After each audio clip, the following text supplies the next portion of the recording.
bayi bisa kena ain gak sih Ustadz? Terus kalau misalnya, biasanya kan kalau misalnya kita orang tua kan suka kagum, gemes-gemes sama anak gitu ya kan. Ini orang tuanya sendiri terhadap anaknya. Nah sekarang taunya anak bayi kita kena ain atau enggak itu bagaimana? Selain tadi yang Ustadz bilang suka nangis gak jelas. Mohon izin penjelasannya, silakan tafadhol. Ya, ini pertanyaan yang sangat bagus banget. Kita perlu ketahui dulu bahwa cabang-cabang dari hasad itu ada banyak. Ya. Nggak cuma ain. Payungnya semua itu adalah hasad. Yang paling umum hasad namanya. Wa min syarri hasidin idza hasad. Kemudian turunannya adalah ain. Ain itu adalah sebuah energi negatif yang terlempar karena rasa kekaguman secara spontan. Wah, Ustadz Maulana ganteng banget. Misal sakit habis dibilang itu ganteng. secara spontan ini, secara spontan tanpa mengucapkan barakallahu fiik. Nah, itu terekspresikan melalui lisan, melalui sentuhan, melalui ekspresi dari dari tubuh seorang manusia. Itu ain, spontan. Kadang-kadang timbul bukan karena ada kebencian, justru karena sayang dan sangat kagum. Tidak ada niat untuk mencelakakan. Kemudian ada yang namanya nazroh. Kalau nazroh itu pandangan jahat dari jin ke manusia. Jadi misalnya ada manusia yang kekar nih.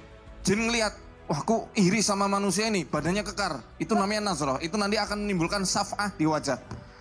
Saf'ah itu adalah pergeseran rona wajah. Misalnya yang wajahnya putih, tiba-tiba menjadi kekuning-kuningan, kemerah-merahan, menjadi biru, atau kehitam-hitaman. Itu nazroh.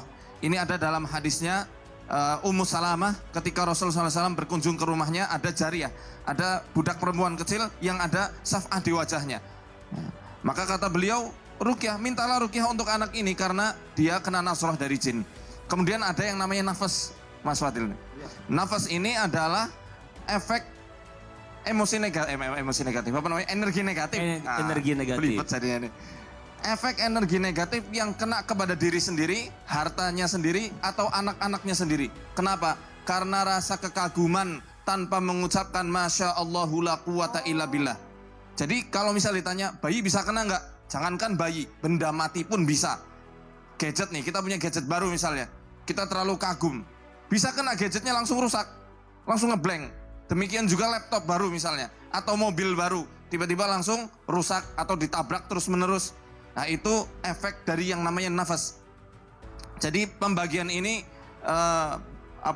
sangat bagus sekali yang saya temukan di dalam risalah magister punya Fadilatul Syekh Dr. Sa'ad Said Ahmad Abduh. Judulnya Al-Hasad. Ya, itu namanya nafas. Nah makanya kalau kita misalnya gemes sama anak kita, ucapkan Masya Allah. Masya Allahu la quwata illa billah.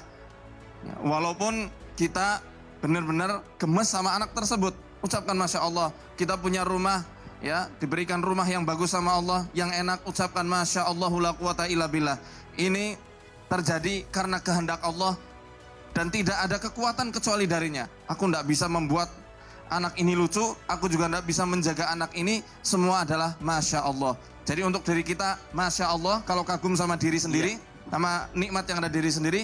Kalau orang lain, ucapkan barakallahu fihi, barakallahu fiha. Kalau susah, semoga Allah berkahi prestasinya, Allah berkahi hartanya, Allah berkahi parasnya. Hati-hati yang suka selfie-selfie, bisa kena nafas. Jadi bayi kena. Pantesan handphone saya waktu itu signalnya hilang. Berarti kenain signal hilang. Tiba-tiba keblokir. Tiba-tiba keblokir karena Ustadz Maulana iri. Berarti penyebabnya Ustadz Maulana aja, ya Allah. Yang aku barakallah jam tangannya itu ya. Handphone saya rusak. Tapi kok Ustadz Maulana jarang sakit, kenapa ya? Karena nggak ada yang pernah muji. Jamaah. Kita lanjut lagi. Di Instagram hamba Allah ya. Assalamualaikum Ustadz. Waalaikumsalam warahmatullahi wabarakatuh. Izin bertanya, mohon untuk nama saya di blur. Wah jangan terlalu di blur semua, nanti saya nggak bisa baca. Iya, bagaimana cara membuka aura yang ditutup oleh orang lain pada saya? Kata om saya yang bisa melihat, katanya aura saya ditutup sama seseorang sehingga gelap dan jauh jodoh saya. Adakah amalan atau ruqyah yang bisa dilakukan secara mandiri? Matur nuwun Pak Ustadz. Wah nih kayaknya Ustadz Faizal yang jawab nih, silakan. Jawab duduk aja santai. Iya. Ya bismillah. Untuk Mbak yang bertanya ini, tidak ada orang yang bisa menutup aura orang lain maupun membukanya kecuali dari diri sendiri. Ya, ini jelas dari hadisnya Abi Hurairah radhiyallahu anhu yang diriwayatkan oleh Imam Muslim, yang mana Rasul Shallallahu Alaihi Wasallam menjelaskan tatkala Allah mencintai seorang hamba, Allah akan seru Jibril.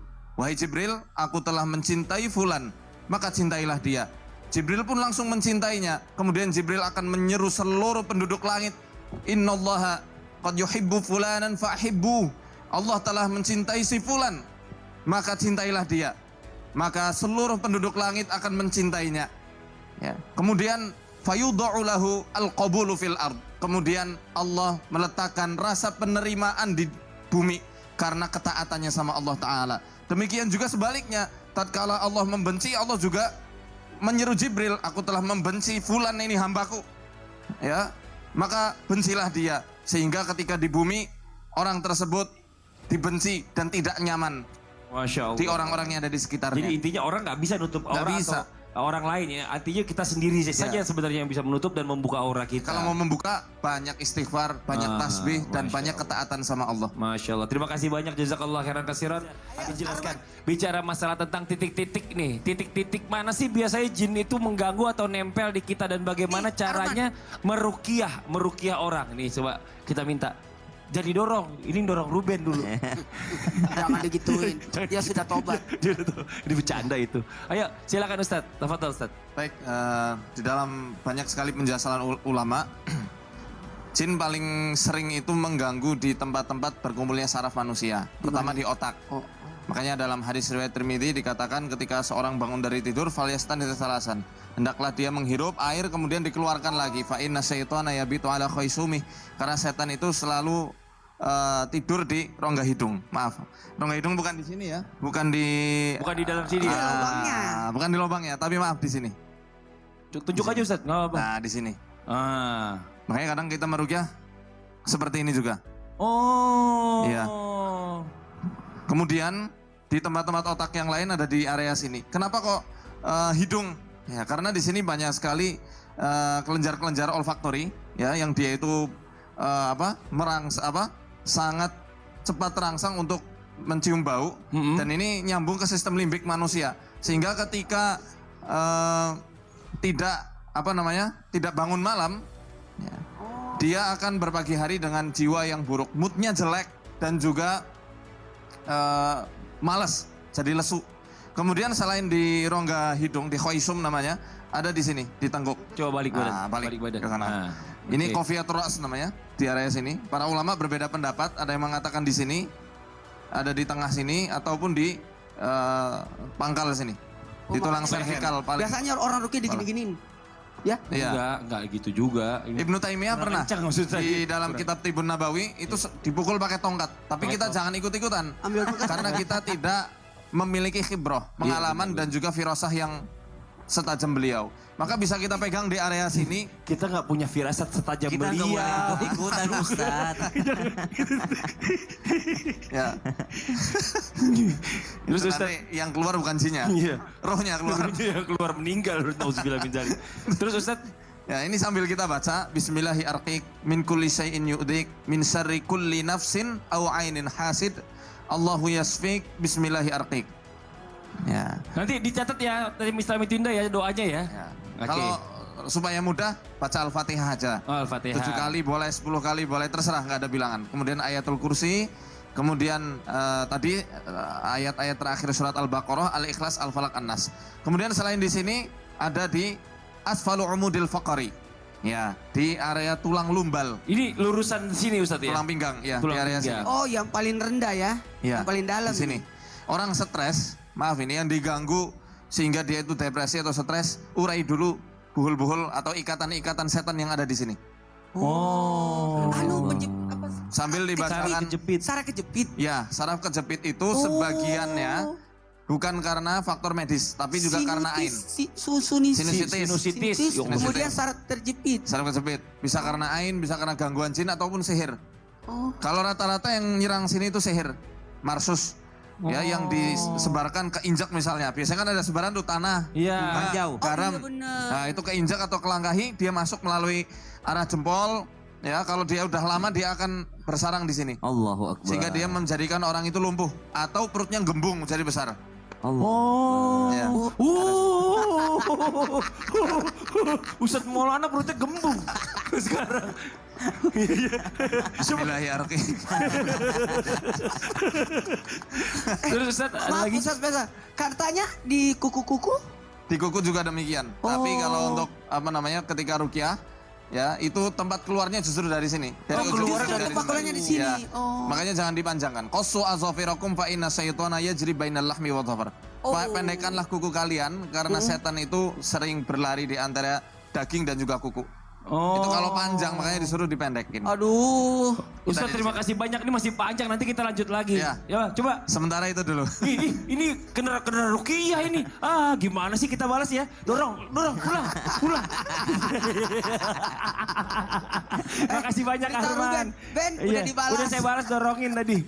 Assalamualaikum warahmatullahi wabarakatuh. Sebelumnya mohon disamarkan nama saya. Sudah, alhamdulillah. Saya ingin bertanya. Saya sering sekali bermimpi didatangi ular hitam, pekat. Bahkan sampai dililit atau digigit. Benarkah itu ciri-ciri diri saya terdapat jin atau hanya bunga tidur saja? Padahal sebelum tidur saya berdoa dahulu. Nah ini bagaimana Ustadz Faizar nih? Baik, bismillah. Ular dalam hadis riwayat Bukhari dikatakan al-hayyatu maskhul jin kama musikhatil qiradatu wal khanaziru min bani Israel.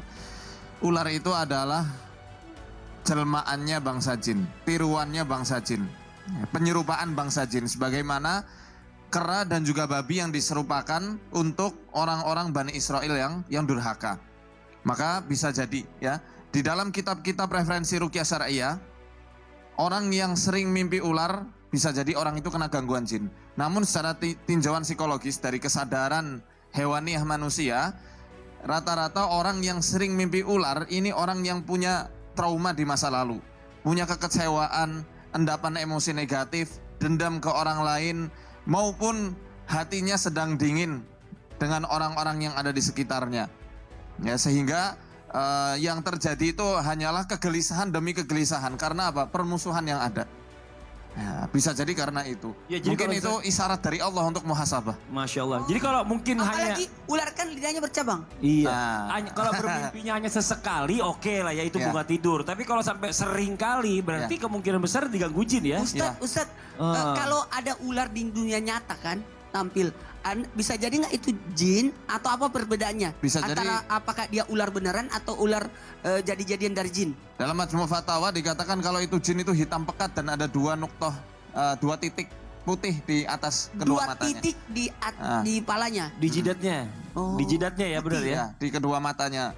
Entah itu anjing, ular, kucing maupun yang lain. Pasti ada titiknya. Oh, Biasanya ya. Jadi membedakan itu antara benar-benar binatang atau itu jelmaan dari jin. Ya, kalau kata Rasulullah membedakannya diusir dulu. Kalau dia langsung pergi berarti ular beneran atau jin muslim. Kalau nggak pergi berarti dia setan atau ular beneran. Mohon maaf. Kebalik tadi. Iya. Jadi gitu caranya. Jadi buat jamaah Islam itu yang ada di rumah, kadang-kadang memang kita ada suka binatang yang masuk ke dalam rumah. Nah itu kita perlu mengetahui juga. Tadi ada tandanya di atas matanya itu ada titik 2, putih. Kalau itu binatang beneran, itu nggak ada titiknya ya dan diusir mau. Jadi- Kalau nggak diusir nggak mau berarti itu jin. Anjing, kucing, Semua hewan-hewan yang jadi jelmaan dia. Tikus, kalajengking, Kalau kelabang? kecoa, kelabang. susah kulihat titiknya. Nggak mesti harus ada. Masa mau lihat semut juga? Semut Masih ada. mana kecil semutnya? Ya Allah. Yang penting itu hitam pekat, Yang Ustaz. penting hitam pekat, Ustadz. Hitam pekat. Ya, jadi Iya. kesadaran manusia itu kadang melahirkan wujud jin yang ada di mimpinya. Termasuk yang merasuki entah harimau, ular atau yang semisalnya. Masya Allah, terima kasih. Terima kasih banyak Ustadz Faizar atas penjelasannya. Masya Allah, jazakallah khairan kasiran buat jamaah Islam.